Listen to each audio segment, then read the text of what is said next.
Good morning. It is hot in my old Kentucky home, but I think it's hot a lot of places. But it is Thursday, June the 26th, 2025. And I thought I would just give you a little update of what's going on. My girl FaceTimed me last, or not before last. And I had on that blue Kentucky shirt. We were just talking away, talking away. And all of a sudden she said, "Have you got another one of my shirts on?" And I said, "Yes, I have." I said, "I'm just having a good time going in your closet and getting whatever I want with you gone." But she didn't care. But she just has called me. And this morning was when they rode the horses along the ocean, in the sand and all. She said she had a wonderful time. So it was worth the $160 that was paid for her to do that. She said they rode them bareback, and they were in the water, and that there was four people that went that were riding horses, and then each person had like an employee with them, I guess, in case something happened. But she said her guide, that's what they called him, a guide, said her guide said, "Do you want to stand up on the back of the horse?" So she did. Now, can you imagine that? I said, "Wonder if you had fell off in the water." Or I wonder if you'd fell off. She said, "Well, I would have been in the water." I said, "Yeah, but you could have drowned." Well, she was just laughing. And then her guide got on the bareback horse, and my girl held on to the tail, and they called it something, tail surfing or something. And that guide rode the horse in the water about waist deep, and my girl was holding on to the tail of the horse. Whew. I'm glad I wasn't there. She said, "Oh, it was so much fun." So they've been riding for about an hour and a half. So she called to tell me that. She said she had some pictures, so maybe she'll send them later. So anyway, I'm glad she's having a good time. And I think that, let's see, tomorrow's Friday. I think that they're probably going to head home sometime tomorrow, because that other girl's got something she's got to do on Saturday afternoon. I just came up here to my little house, and one of my good friends is going to meet me up here in a few minutes, and we're going to go get some Sonic Ice. Now, you're thinking, what in the world would anybody want to go get Sonic Ice? Well, see, you know how people are addicted to cigarettes and alcohol? I'm addicted to Sonic Ice. Now, you can get a cup around here. You can't get a bag, which really irritates me. So I have to go about, excuse me, about 15 miles to get me a bag of Sonic Ice. And I'm nearly out. I buy 2 bags at a time, those big bags, probably, I don't know how many pounds it is. And I take a cooler, put it in the back seat, get me 2 bags of ice at Sonic, and then put it in my big freezer, and then I get a little out at a time to take upstairs to use in my drinks. And I'm about out, and that's almost like milk, except with the Sonic Ice, I can stop at 5 Star or Casey's and get a cup, and that'll last me a day or two. See, I have these little weird things about me that people don't know, but now you know that I love Sonic Ice. And if you've not tried it, honey, it is the best. And if you ever try it, you'll want it. I hate that old half moon stuff that comes out of these refrigerator ice makers. Plus, guess what? My ice maker has been torn up for, I cannot remember, at least, I'd say 20 years.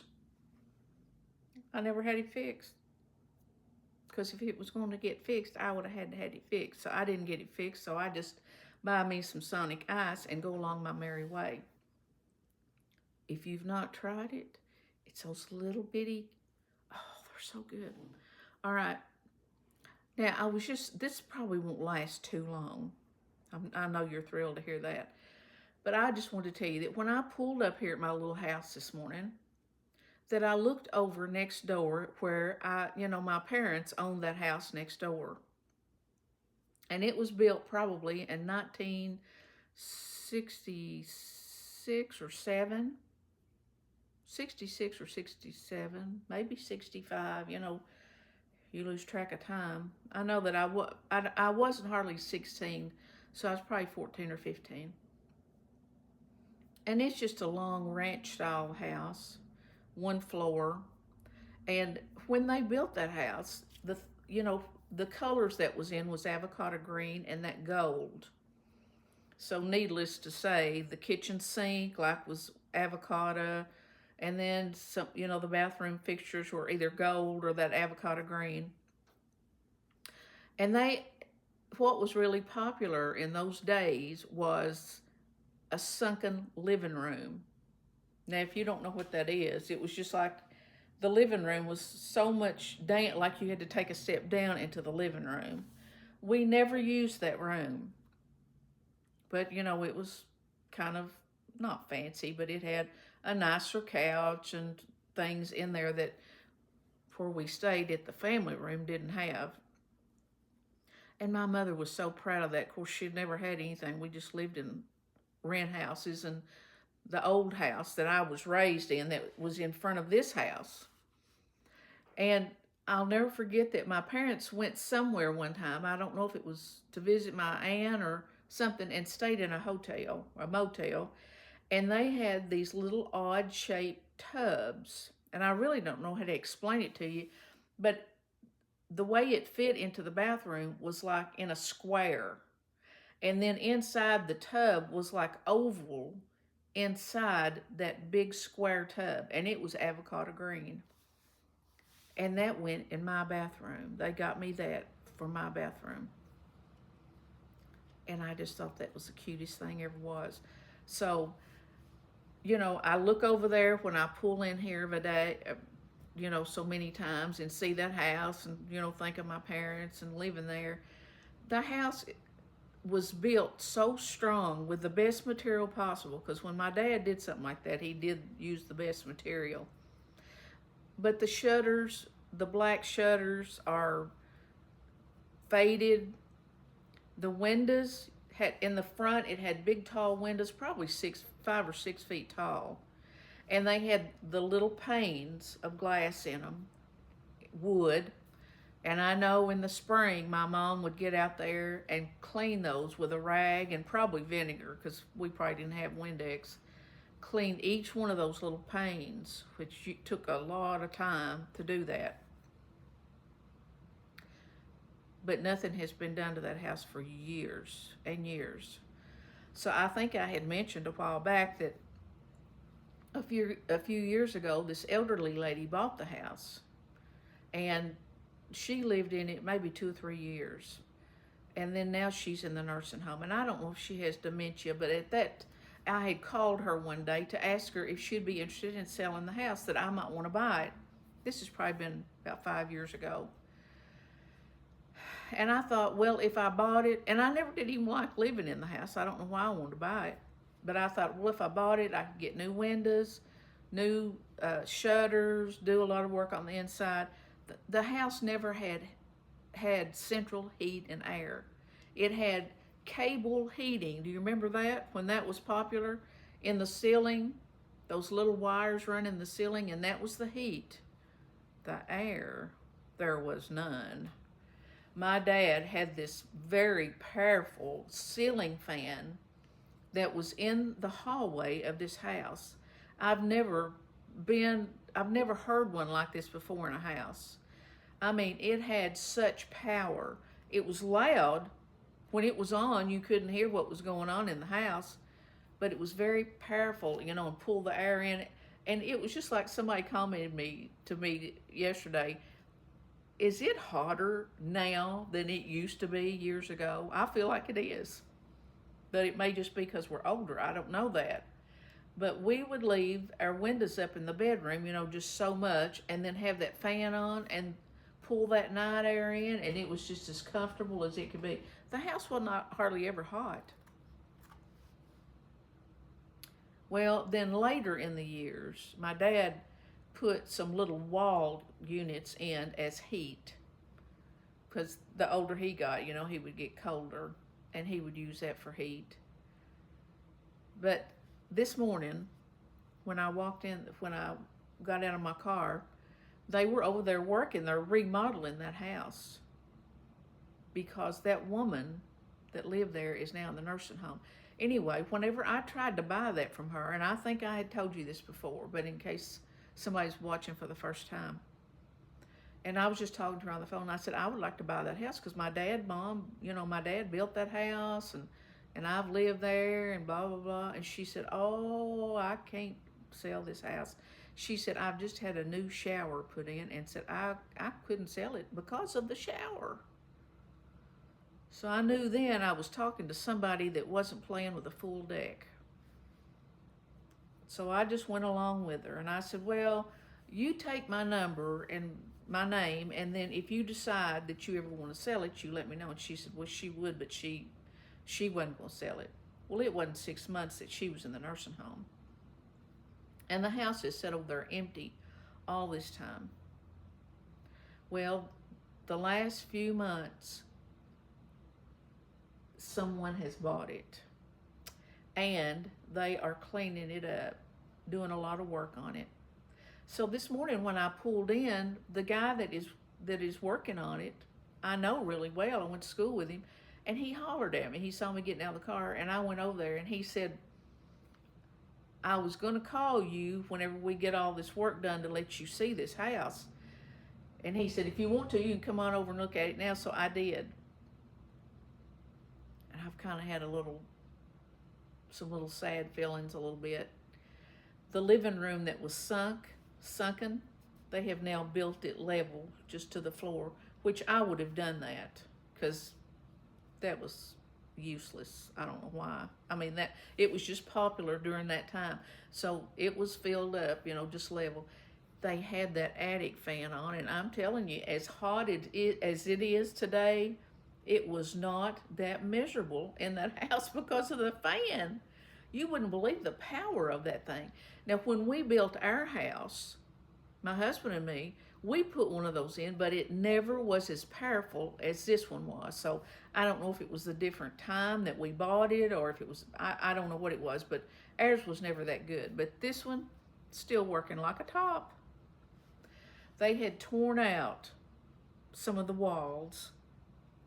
The family room, they had split part of it off and was making a small bedroom, which is a great idea. They tore all the kitchen cabinets out, all the appliances and everything. And I'm telling you, those cabinets, as far as I know, when I left there the last time, there was not a thing wrong with those cabinets, and they were expensive at that time. I don't know if they were oak. I'm thinking that they were oak. But the kitchen was all empty. The laundry room was empty, and some of the walls tore down. He said that, like under the kitchen sink, there'd been some leaks, and the water had swelled the floor. But it was just very interesting to go through it and see it. But I told him that I would like to come back and see it whenever they get it finished. But I said, I didn't know she wanted to sell it. And he said it was sold at a master commissioner sale. And these two guys that bought it, it worries me a little bit about what, I just hope they'll sell it to a nice family. Somebody will stay in their space. But see, I didn't know anything about the master commissioner sale. If I had, I might have bought it, but the Lord knows I don't need it. I don't need anything else on me to drag me down. So I don't really, I didn't need it. But it was just so interesting to go there. That's the first time that I've been in it for years. Because I've owned this little house right here for about 17 or 18 years. And it just seems unreal that I could have owned that for this long. Isn't life funny? It's just strange how, I was raised here on Main Street. I've lived in the country since 1971. I've never liked living in the country because I call myself a city girl. Now, I live just in a very small town, But I love living on Main Street. I love to be close to life, to hear people, see people walking up and down the sidewalk, cars going by. I like that. I don't like to be out in the country where it's so quiet. And just last night, for example, and to me this is not fun. As soon as my husband goes to bed between 7:30 and 8, Max, the dog, goes to lay on his footstool to look out the window to look for boogers. He immediately starts barking. So you know it's either a cat or a squirrel or a deer or something is bothering him. So I would go to the window and look out. Well, I couldn't see anything. Finally, I saw a little rabbit was going down the yard. So he was barking at that. Well, then about 15 minutes later, he started having just a fit, barking. And then he'd jump off his footstool and run around and come into the kitchen and look out the door to the backyard. And I looked out, and there was a little bitty fawn out there with spots. You know, it wasn't newborn, but it was a really baby. And then there's a fence, and it had got on our side of the fence, and the mama was on the other side of the fence. And the mama was just kind of walking down through there. She wasn't too concerned, but this baby was frantic to get back to its mom.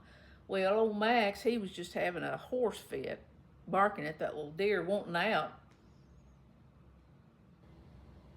And I watched it going down the fence line, trying to find a place to get to its mama. And I'm sure it did. But that's some of the things you get to see whenever you're living in the country, which so many people like. I was telling that guy that's working on this house over here, I said, I hope to live here someday. You know, I like being in town. He said, I don't. He said, I live out in the country. He said, not as far as you do, but he said, I'd like to live on beside the river and never see anybody. And I said, I'm not like that. I want to see people. But anyway, I've had a good morning, and my friend and me are getting ready to go get some Sonic Ice, but first we're going to eat at Zaxby's. They have the best grilled chicken sandwich. It's so tender it'll melt in your mouth. So we're going to eat, get ice, come back home, and I'll probably take a nap. I took about a 2-hour nap yesterday. It felt great. And we'll just see what transpires from there. This morning I watched Sandra Hart. I don't know how many of you have watched her. And of course that's not the name of her channel, but I can't think what it is. And she was wanting to meet some people that watched her channel and wanted you to put your name and your age and where you're from and so forth. So I did that because I am trying to recruit people that like my style of videos and Grandma Lois's style and Senior Insights. You know, we're older. We're just kind of sharing our life, just thoughts off the top of our head. We don't have a big script or anything. We're not going to be putting anything too fancy in our videos, and chit chat Granny Pat. So if you know of someone that would like to join us, we would just be glad to have them and love comments. And if you will like this video, it would just be wonderful. And we're going to build a huge community of people that just need a little encouragement and have a laugh every once in a while and just want to talk. So I'm getting off here. Look at this, 19 minutes. Raise your hand if you stayed with me, and I will talk to you soon, okay? Bye-bye.